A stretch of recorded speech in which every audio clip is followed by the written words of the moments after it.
Welcome to SCP Nemesi, a game that just came out yesterday. Well, early access just came out yesterday. A DVD-style, asymmetrical game, but with the SCP franchise. Now, there's no script to this. I don't bother reading or writing scripts because, A, that takes effort, and I just do this for shits and giggles. But this time I'm doing this so I can help spread the awareness to this game. Because this game has potential. As a fellow SCP nerd myself, I hope to see this game grow. That sounded like a script. It's not, I swear to God. Anyways, so in this game you get to play as an SCP. Shocker, SCP game. But there's two modes. I can't play this one because I have no friends and, well, lack of people that are knowing this game. I've seen like 3 of my friends play it. Actually, scratch that was 2. I wasn't one of them. So 1v4, 4 humans, each with a unique role, face against one SCP. Each human has a unique objective to fulfill in order to make it out alive, and 2 lives before it's game over. The role of the SCP is simple: do not let anyone escape alive. Note: environmental SCPs are only available in this game mode. Now, objective SCPs. I don't know what objective SCPs there is. Because I've seen in SCP Extraction, which I'll get to in a moment, SCP-131, the iPods, which are 2 SCPs that drive around and look at things. They cannot blink. Though I do realize that, funnily enough, they do nothing against 173. So, I really do not know how they work. I guess they're just an NPC that has yet to be fulfilled yet. 1v1 Extraction. 1 human against 1 SCP. The human has to stay hidden for 3 minutes, after which 2 extraction points will spawn on the map. To escape, the human has to get close enough to the extraction point and complete the extraction. Be careful though, the SCP is on the hunt. Now this one is what I've been playing with mostly. Lack of people though, and even then, in some cases where I do get people, like 173, for example, I could not kill them at all. Because, like any early access game, this game does have flaws. However, do not let these flaws fool you, because this game is in active development. They have a roadmap. I can't show it because lack of editing skills, but go into the Steam page and you'll see them. Though be aware that you can't see them closely, so I really don't know what it says. But I do believe that it's good anyways, so... In this game, there are several maps. Tago Village, Tiago Village, whatever that is. Lakewood City Police Station, Tiago Village, Blackout, Chicago Central Park Theater, and Operation Nexus. Now these maps look like they were pulled from another, another program, but I do believe that they're handmade, so I'm not going to really... And even if they were, they're placeholders at best, if that's the case. I know, for example, Operation Nexus and Chicago Central Park Theater is also WIP, so they do not have proper anything. They're merely that. The village, the police station, are the... Actually, these are the only 2. I didn't even notice this one was also Blackout. Anyways, for consistency's sake, I'm going to use this village because it shows, like, pretty good effects for the SCPs. But in this game, there are 3 SCPs. Thankfully, a unique version of 173, because we don't need any more of that one sculpture. Like, I get it, cool sculpture, but, I mean... 173, 106, nope, that's 0 for 9. I read it wrong. I cannot... I'm dyslexic, apparently. And 0 for 9. Okay, I just... 173, 0 for 9, 106. Done. Okay. They have their exact abilities from the in-universe. I'm going to start off with 173 first because this guy's the easiest one to tell you how he works. Sight, you cannot move, but you can instantly kill people. So as the SCP, your mission is to kill all survivors. Just like in DVD, except in this case, it's actually more like Monstrum than anything. But, yeah, no, it's more like Monstrum 2. God bless Monstrum 1. Developers handled Monstrum 2 horribly. Basically, your mission, as the killer, I'm just gonna refer to this as DVD shit, your mission as the killer is to kill all people. 173's got two main properties. One, breaking necks. You can probably guess what that does. And number two, which is teleporting. This leaves your body where it is and allows you to teleport. However, there is a cooldown and a limit for how long you can go. You will obviously immediately if you press the normal attack button, you'll cancel the power and be that. It's ghost mode, so you won't be able to be seen. This can be used regardless if you're being looked at, but you cannot get close to survivors this way. If you try to teleport right next to them, the game will flat out look at you and go, no. So you cannot teleport directly on top of people, though I think it would be a lot better, in my opinion, obviously, if it would just line of sight. You cannot appear right in front of them, or maybe you can, just, like, make the limit a lot less. So you can teleport really close to them, but not too close that you spawn on top of them. Because I think the limit is a bit too much, but I'm not a game developer, so I could not know. So the second thing is you teleporting. Oh, and my model's gone. Yeah, that's a glitch I've noticed. I don't know what causes it. I know it's teleporting. I know that for a fact. It's teleporting, but I don't know how, and I don't know how it happens. So it's ghost mode. That's what I was saying. Anyways, ignore the fact. Does it appear on my camera? No, it's not. Okay. You've got a slight cooldown doing so. You are the fastest SCP in the game, by the way. So, yeah, you will easily catch up to people trying to run away from you. Though, if they're running away from you, not looking at you, that's kind of their own damn fault. So, I mean, the speed makes up for that. Allows you to quickly catch up to people. An idea for 173 is, again, the different ghost mode where, like, you aren't able to teleport directly on top of them, but either the limit is their line of sight, meaning you can't appear in front of them, or or closer, but yeah, I'm not a game developer. The developers will probably see this and either go cool or nah. Either way, it doesn't matter. It's their game, their power. They've got the work to do, and I wish them good luck on that. But that's 173's power. The next SCP is 106. Now, actually, no, 049. Sorry, scratch that. But basically, the way I find 173 is, I forgot this character, is you gotta be careful, right? My point in playing this, you cannot move. Obviously, that's how 173 works. If you're in line of sight, you're kind of frozen there until they look away. However, you can use this power to teleport away. So this is the getaway thing. You must use your incredible speed to yoink around corners and kill them. So it's really difficult, especially on this map in particular, given a lot of it's outdoor. But I feel like, and this is early access, so things can change later on. And obviously, if there's a massive change, given I'm a big fan of SCP and ASIM games in general, I will obviously do a video on that and such. Anyways, that's 173 for you. Yeah, he's a hard killer for obvious reasons. Because unlike the other two SCPs I'm going to go into, 173 cannot move while in line of sight. Anyways, the next killer, if I can click on that, is SCP-049. Now, he's got a power I cannot show because of that. He's incredibly slow, which I honestly, oh well.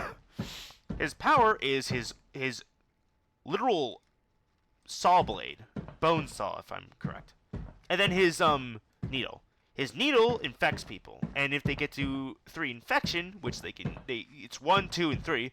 When they reach max infection, I'm pretty sure they die after a certain amount of time, but I don't know, because it's literally, right now, because no people know about this game, it's literally impossible to play this with people. And even then, most of them would probably just kill you and not allow you to test shit out.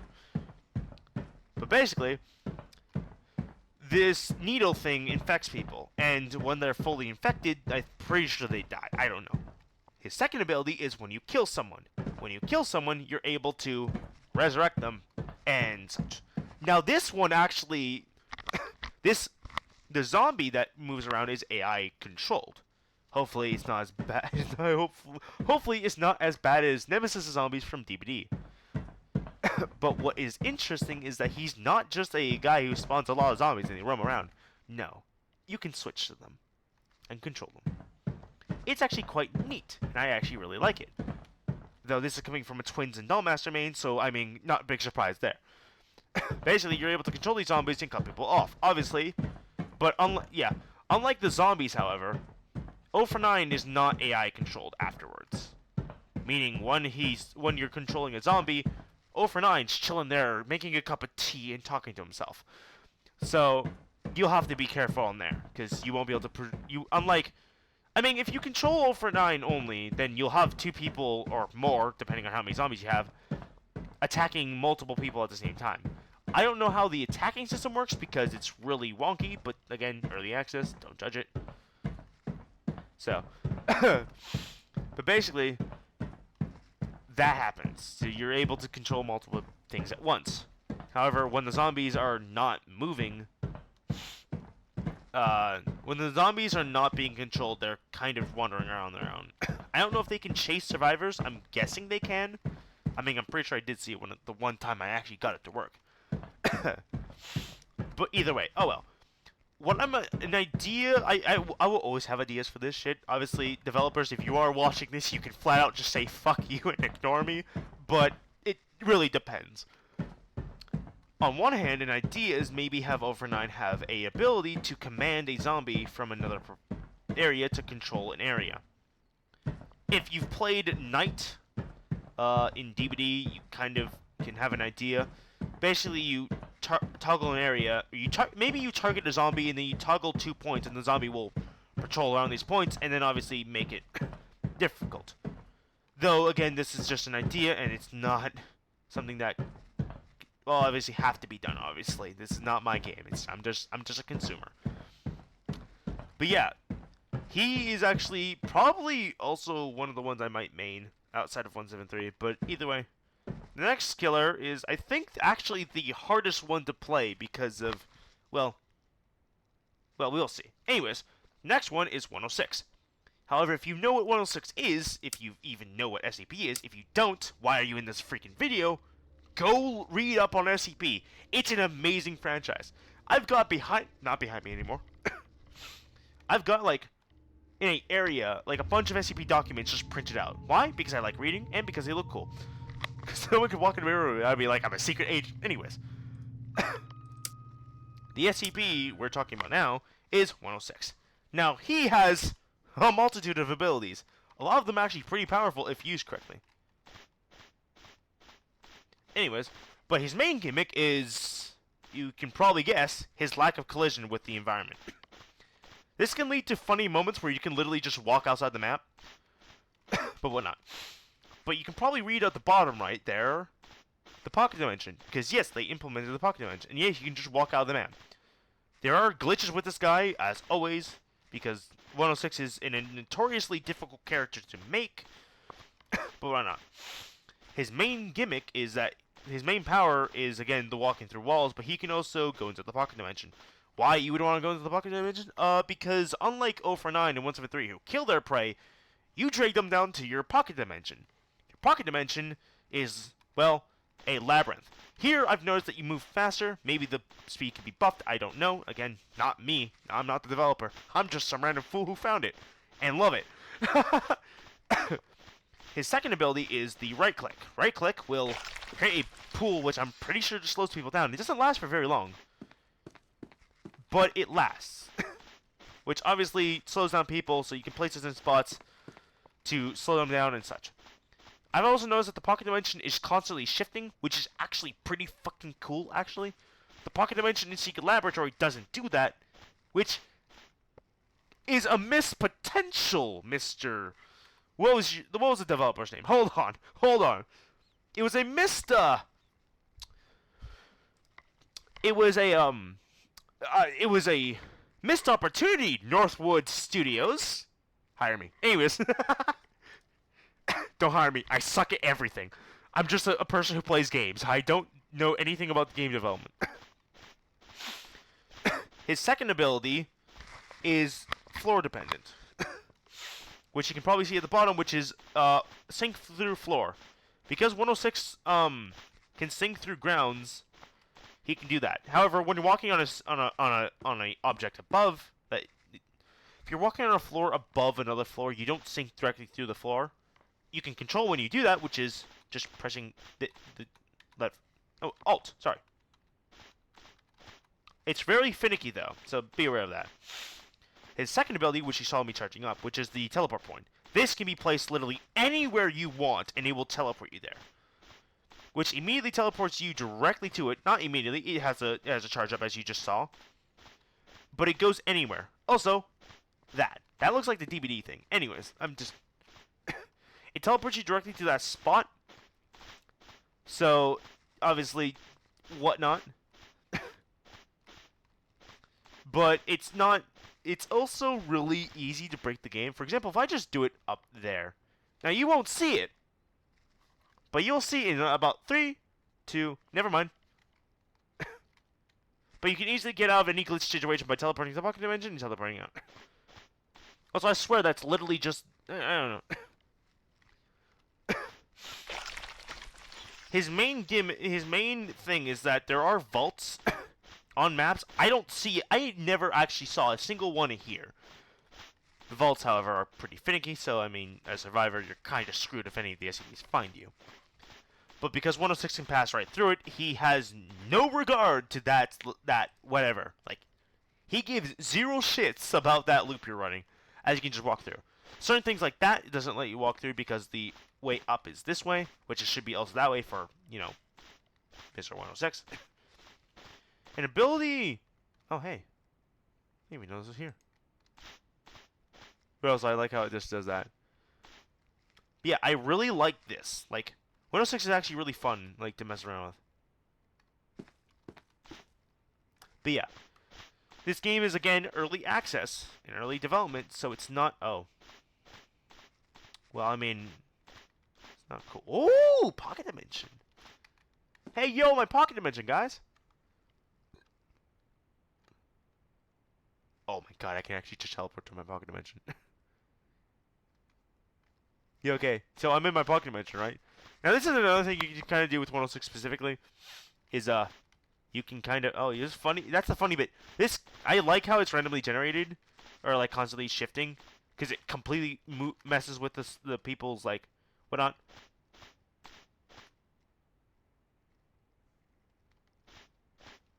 But basically, so now that it classifies me as up there. So if I teleport to my pocket dimension,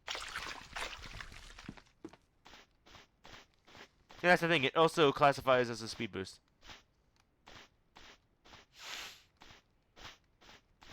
But yeah, again, this game is early access, so do not judge it too hard. Obviously, give ideas to developers, feedback, and whatnot. Just don't judge it too hard. This is not the final product. When it gets completed, if it gets completed, because a lot of games end up dying, but I do believe this one has the potential, So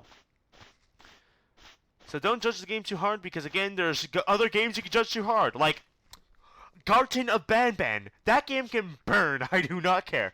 Anyways, thank you, since this is really all I have, because nobody will be joining me, this is all I have for you today. Thank you for watching, and, like always, the link of the game will be in the description if you want to go play it. This is literally the first time I have actually played a very early access game. Like, this came out yesterday. The early access of this came out yesterday, so go check it out. It's actually really fun when you have people to play with. Obviously, it's finicky, but that's like all early access games, so again, don't judge it too harshly. But that's going to wrap it up here. Thank you guys for watching. If you did, go follow this game, and go download this game. It's free. Obviously, it's early access. I don't know how long it's going to stay free. I don't know if the developers are going to be... Why not? It doesn't matter. Thank you for watching this video, and yeah, go play the game. Give your opinion. Maybe screw around with 173 more, because 173 is fun. Anyways, bye. Have a good day, guys.